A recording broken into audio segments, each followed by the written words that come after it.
everyone. I'm going to apologize once again for my lack of video skills, but we were in the middle of putting a spout on when my camera cut off. So I took it, I went ahead and finished the whole teapot.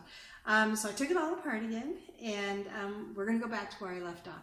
And at that point I was telling you, you had to make a decision on your teapot.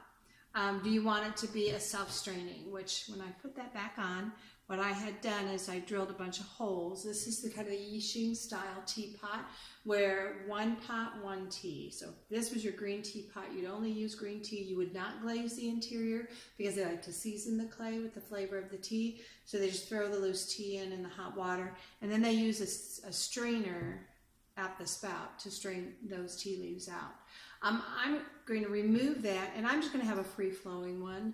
I tend to use a tea ball or a strainer, and or a tea bag if that's your preference, in which case we don't need it to strain. So I went ahead, I put this up here, I drew a line, I came just inside that line, and I cut.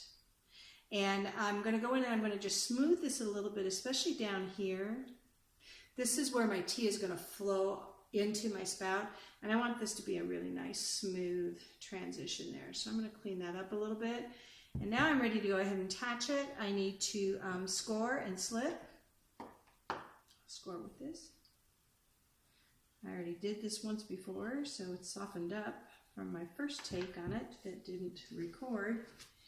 And take a little bit of slip here, add the slip on.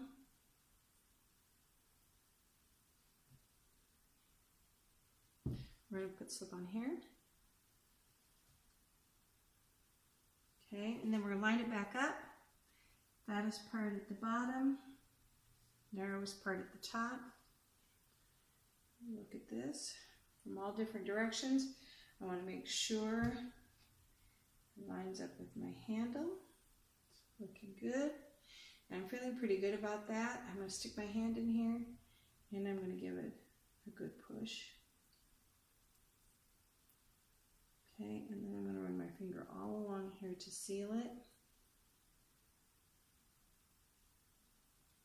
If I can't get my finger in here, I'm going to go grab my brush with a little bit of slip on it and use that to go around and clean that all up and make sure it's sealed.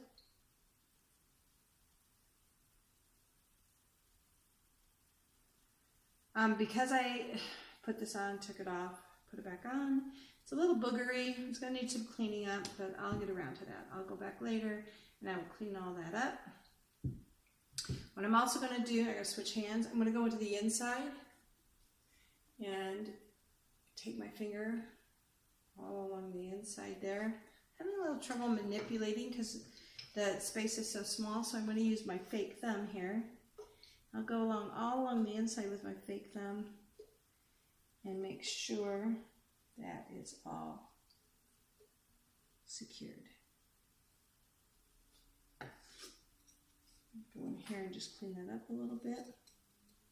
All right, another thing you can do, if you feel like you need it, grab a little bit of fresh clay.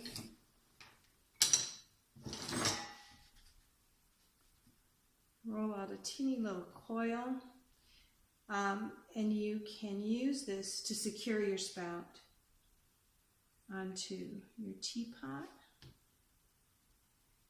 Depending on the look you're going for, you could leave this coil, press it in and clean it up, but leave it showing a little bit. Or you can go through all the trouble of cleaning that whole thing up, which I'm going to do. So I'm going to take clay up onto the spout, down onto the pot, all the way around.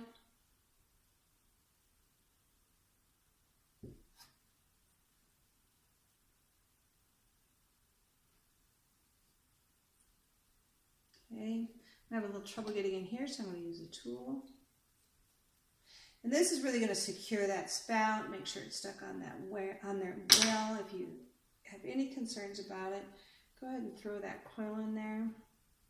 I'll just run my finger all around here and clean up all that excess. I'm going to pull my finger into my texture too. I don't want to erase my texture here. So I'm going to kind of reestablish that texture.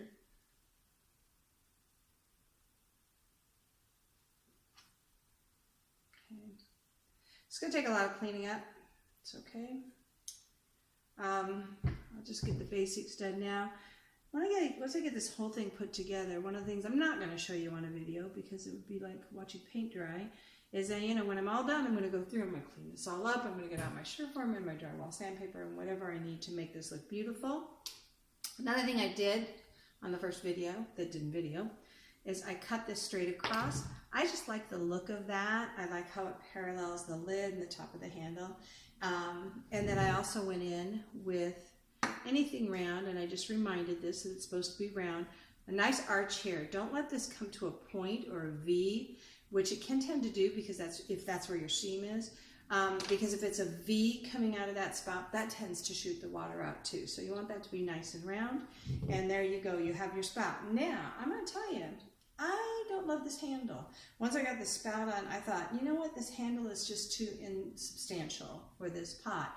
So I went back to my hand-bent handle, and off video, I'm going to go ahead and I'm going to replace this handle and put a sturdier handle in so it has a little bit more harmony to it.